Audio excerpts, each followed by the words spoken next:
Hello, Dan Marr here from Hamlin Kerrigan. In today's vlog, I'm going to be talking about freedom of speech in the private workplace in New Hampshire. I've been practicing for 35 years. I've been representing employers and, in some occasions, employees in regards to a variety of employment issues. And one of the topics that comes about is freedom of speech in the workplace. People think that they have a freedom of speech right, a constitutional right in the workplace.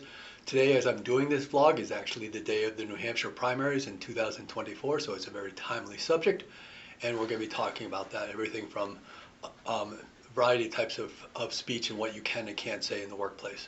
We start off with the premise that you are an employee at will unless you have a collective bargaining agreement or some type of contract that specifically says you can only get fired for cause.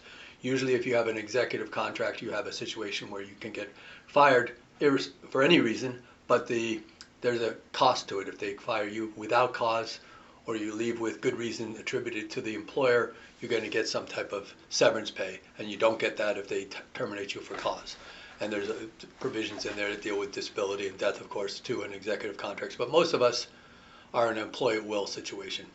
Even if you're signing non-competes and the like, it will say usually in the document itself that you're an employee at will. So then the question comes, can you get fired for saying something at the workplace? The U.S. constitutional right of freedom of speech is related to the government. The government can't affect your speech without limits. That's why there's provisions that what you say to a police officer, what you say to government officials, your comments there can't be used against the government. Can't crack down on you for that unless you're doing some hate speech or causing riots and the like.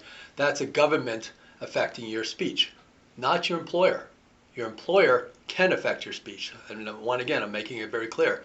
You do not have general constitutional freedom of speech in the workplace. It's a mistake if you think you do. You don't. If you're a public government employee, there's some more limits on that. You do have some more rights in regards to that. So if you're a public school teacher or other governmental officials, there are some rights there. But I'm talking about in the private workplace, you do not have freedom of speech. By way of example, on your political speech, if you believe that one particular presidential candidate or the incumbent in the U.S. presidential office is better or worse suited for the situation, be careful what you're saying in the workplace. Most employers are not going to be in a situation where they're going to be upset with just generally somebody stating their opinions, but sometimes you get into two situations. You get into a situation where it actually gets into raising of voices and name calling, and that affects the cohesiveness of the team, and the management is definitely concerned about that. Certainly if there's any violence, they're definitely concerned about that. If there's any threats, they're concerned about that.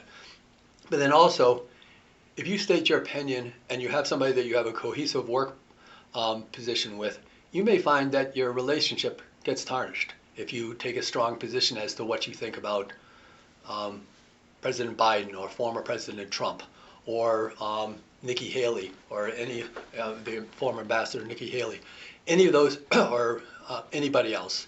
If you do that and somebody feels strongly against that position, they may think less of you and it might affect your cohesiveness in the workplace. Now, it's too bad that they can't get over that, but still you prefer to have a cohesive, good working relationship in the workplace. Most bosses, again, if you're just stating your opinion, aren't going to do anything about it, but you don't have freedom of speech in the workplace in regards to your political speech or some other things. One thing you do have so again, freedom of speech, First Amendment freedom of speech, the government has limitations on affecting your speech, not the private employer. We do have, under the National Labor Relations Act and New Hampshire law too, some rights to talk about concerted activities in the workplace. You don't like your boss, you're talking to your fellow employees about why you don't like your boss.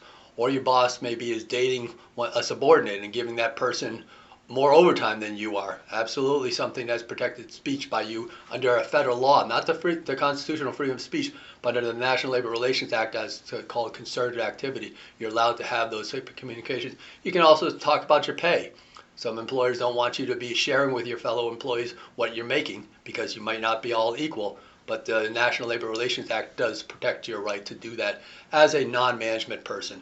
So you're in the non-management levels of management. There's not the same protections under the National Labor Relations Act.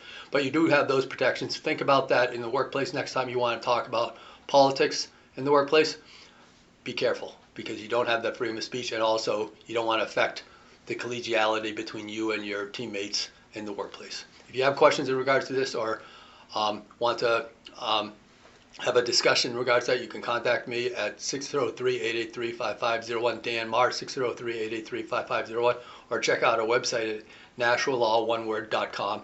That's NashvilleLaw.com, and you can check out information in regards to this. I also, again, represent employers in addressing these very issues in the workplace, and I can assist an employer in regards to this. I do mostly employer work once, and then sometimes I will effectively work with executives or others in related to wrongful termination claims. But again, you do not have freedom of speech in the workplace as the talking political speech, so please, in a private workplace, so please be careful about that in the upcoming months, because it's going to get heated.